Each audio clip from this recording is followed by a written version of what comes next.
Hello student, आज हम पढ़ेंगे कार्बनिक यौगिकों की संरचना का निर्धारण कि कार्बनिक यौगिकों की संरचना किस प्रकार की। उत्प्रेरकीय, हाइड्रोजनीकरण, मोनोक्लोरिनीकरण और ओजोनीकरण हम तीनों पढ़ेंगे आज टॉपिक। उत्प्रेरकीय हाइड्रोजनीकरण में क्या होता है, डबल बॉन्ड जुड़ता है, निकल एटम वो सारा पढ़ेंगे। उत्प्रेरकीय हाइड्रोजनीकरण, मोनोक्लोरिनीकरण और ओजोनीकरण कार्बनिक यौगिकों की संरचना का निर्धारण बोलते हैं। तो देखिए, निम्नलिखित में से किस विधि द्वारा हम अज्ञात कार्बनिक यौगिक की संरचना को पहचाना जा सकता है। मोनोक्लोरोनीकरण, उत्प्रेरकीय हाइड्रोजनीकरण और ओजोनीकरण। उपरोक्त सभी होगा। आज हम पढ़ेंगे सबसे पहले उत्प्रेरकीय हाइड्रोजनीकरण। ये क्या होता है?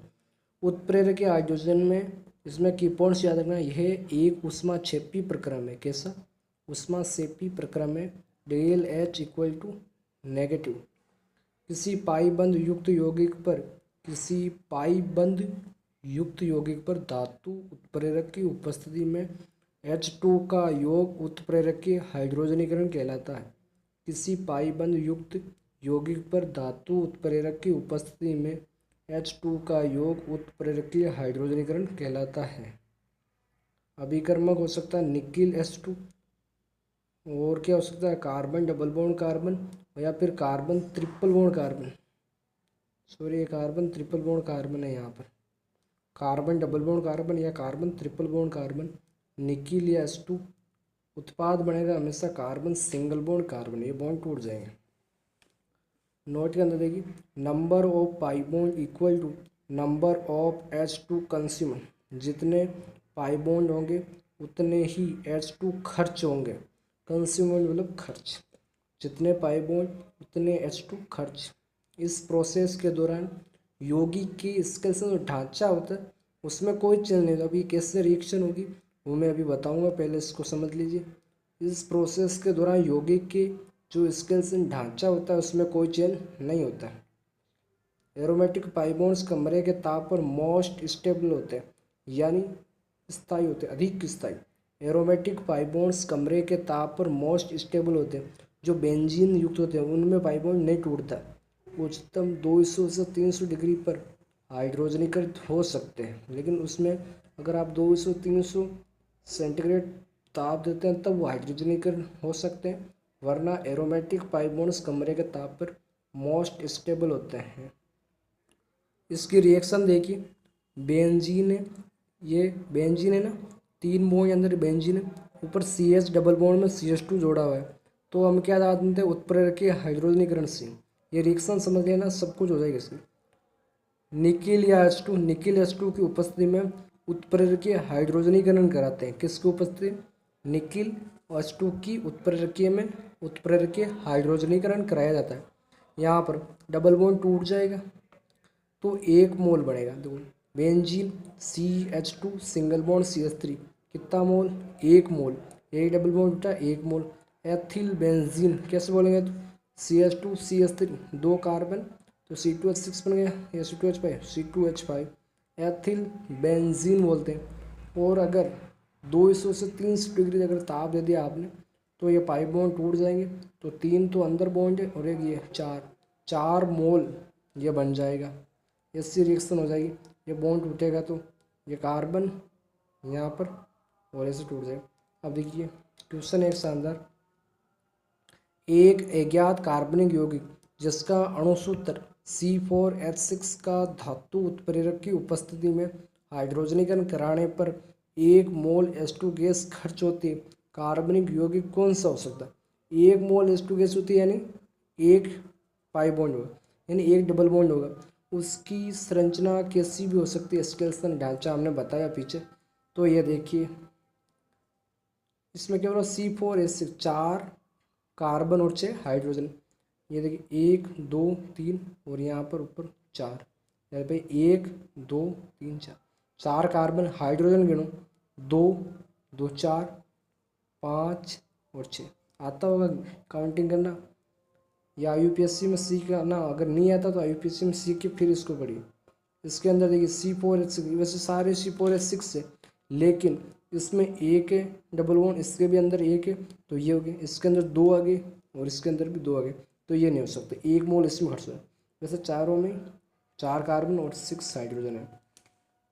सेकंड क्वेश्चन देखिए, एक अज्ञात हाइड्रोकार्बन निकिल धातु उत्प्रेरक के साथ हाइड्रोजन गैस की उपस्थिति में गर्म करने पर 2 मेथिल ब्यूटेन देता है, तो हाइड्रोकार्बन हो सकता है। तो ये देखो, ये बना दे 1 2 3 4 कार्बन का 2 मेथिल ब्यूटेन, ये भी बना है 2 methyl butane, CH3 CH3 carbon C, ये देखो 1 2 3 एक रेखा ब्यूटेन 2 मेथिल ब्यूटेन। और ये देखो मैंने क्या कहा, ढांचे में कुछ भी परिवर्तन नहीं होता अगर कार्बन सेम है तो। ये देखो 4 कार्बन यहाँ पर है, यहाँ पर भी है, यहाँ पर भी है, यहाँ पर है। डबल बॉन्ड कहीं पर भी आ सकता है, यहाँ पर आओ, यहाँ पर आओ। इसने ये नहीं बोला कि 1 मोल 2 मोल 4 मोल, तो इसने तो ये नहीं बोला, इसने कार्बन बताए 2 मेथिल ब्यूटेन से चारों 2 मेथिल ब्यूटेन ही है। इसके अंदर 2 मोल बनेगा, इसके अंदर 1 मोल, इसके अंदर 2 डबल बॉन्ड 2 मोल और इसके अंदर 1 मोल। लेकिन ये चारों चारों क्या 2 मेथिल ब्यूटेन है, जिसके भी सेकंड पर आ रहा है ना सारे। ये समझ में आ गया? इसका सॉल्यूशन नहीं देखते हो, ये रहा एक्स हाइड्रोकार्बन निकिल H2 उपस्थित तो 2 मेथिल ब्यूटेन ये होता है, तो ये सारे हैं। नेक्स्ट क्वेश्चन देखिए, शानदार क्वेश्चन, ये जेई के अंदर आ चुके हैं। जेई के अंदर 2 4 क्वेश्चन है, जो भी आए हुए हैं वो मैं बता रहा हूँ, क्योंकि एक टॉपिक से इतने आते हैं 2 4 क्वेश्चन हर साल के अंदर शिफ्ट में होते हैं जितने भी। नेक्स्ट क्वेश्चन है, निम्नलिखित में से कितने यौगिक उत्प्रेरकीय हाइड्रोकार्बन के साथ समान उत्पाद बताएं, समान एक जैसे उत्पाद बनाते हैं। यह क्वेश्चन समान उत्पाद बताएं, इसको देखिए, इसके स्ट्रक्चर आंसर तो मैंने पहले बता दी। ये 80, 1 कार्बन 2 कार्बन, इसमें ये मेथिल समूह जुड़े हैं, इसकी स्ट्रक्चर भी 80 है।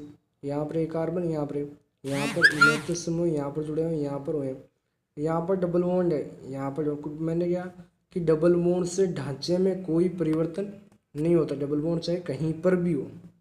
बी के अंदर देखिए, ये स्ट्रक्चर अलग है, ये स्ट्रक्चर थोड़ी अलग है, इसके अंदर डबल बॉन्ड यहाँ वो दिक्कत नहीं है, लेकिन ये स्ट्रक्चर ये सारी अलग है। ये वैसी है,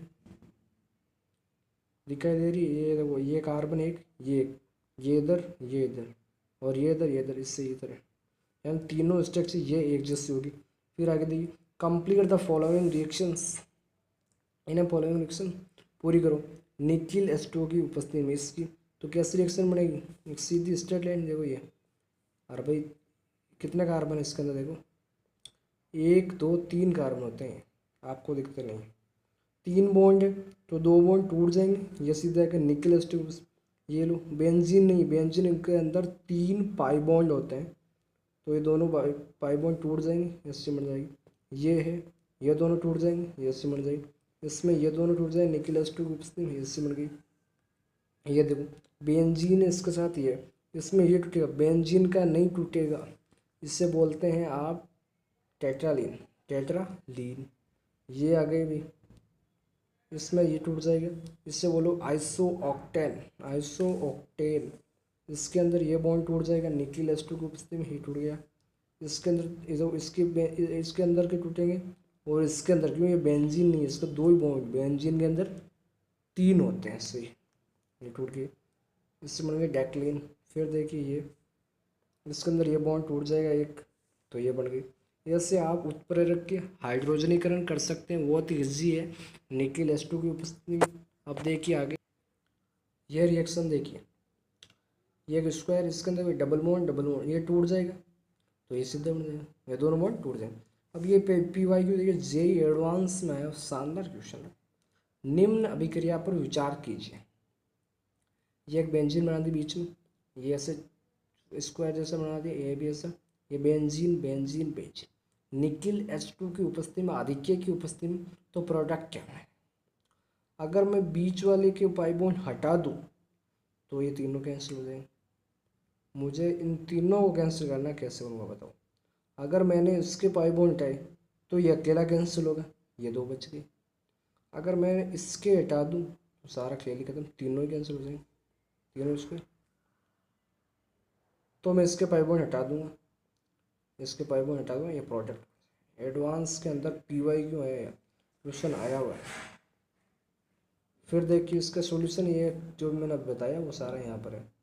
कैसे, इक्वल पीरियड साम्यावस्था से होता है हमेशा जो रिएक्शन है वो लेस स्टेबल से मोर स्टेबल होती है। Aromaticity, anti aromatic stability, aromatic anti aromatic से ज़्यादा स्टेबल होते हैं। 4n+2 पाई इलेक्ट्रॉन्स और 4 पाई इलेक्ट्रॉन्स की रिएक्शन से।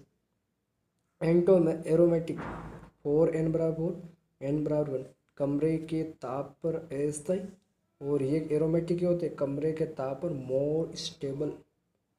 अब सेकंड टॉपिक है मोनोक्लोरिनीकरण, है ना। उत्प्रेरक के हाइड्रोजनीकरण पढ़ा दिया। अब है मोनोक्लोरिनीकरण, इतना ही था हाइड्रोजन। इसमें देखिए मोनोक्लोरिनीकरण में के अंदर क्या है, इसके अंदर जनरल रिएक्शन में carbon single bond hydrogen, carbon कैसे होता है sp3 कार्बन, इसके 4 सिग्मा बॉन्ड जुड़े हो, अभिकर्मक होगा Cl2H न्यू और हीट। मोनोक्लोरिनीकरण के कारण क्या होता है, यह हाइड्रोजन है, यहाँ पर क्लोरीन जुड़ जाता है और कुछ नहीं है। यह देख लो कार्बन Cl प्लस में HCl के साथ चला जाएगा तो ये हो जाएगा उत्पाद बन जाएगा। ये मोनोक्लोरिनीकरण। इसकी डेफिनेशन देखिए, मोनोक्लोरिनीकरण किसी अभिकर्मक अणु में से एक H का प्रतिस्थापन, किसी अभिकर्मक अणु में से एक H का प्रतिस्थापन एक क्लोरीन परमाणु द्वारा कराया जाए तो यह प्रक्रम मोनोक्लोरिनीकरण कहलाता है। समझ गए आप, ये मैंने रिएक्शन से आपको समझा भी दिया। अब देखिए अभिकारक, इसके अंदर अभिकारक होता है जो होता है sp3 कार्बन युक्त यौगिक, जो sp3 कार्बन युक्त यौगिक तो होता है अभिकारक। अभिकर्मक Cl2 हीट या 400 डिग्री से 500, या फिर Cl2H न्यू या Cl2 UV प्रकाश। नोट में देखिए, यहाँ से थोड़ी मिस्टेक हुई, यदि किसी अणु में, यहाँ से यदि किसी यौगिक में उपस्थित हाइड्रोजन परमाणुओं की संख्या, यदि किसी यौगिक में उपस्थित हाइड्रोजन परमाणु की संख्या एक से अधिक प्रकार की है तो मोनोक्लोरो संरचनात्मक समूहों का एक मिश्रण प्राप्त है। यानी एक से अधिक प्रकार सेम आ जाए, क्लोरीन मतलब कोई आप sp3 कार्बन के साथ जोड़ रहे हैं तो दो स्थिति आ जाए, एक स्टेशन तो एक ही बनानी। यदि किसी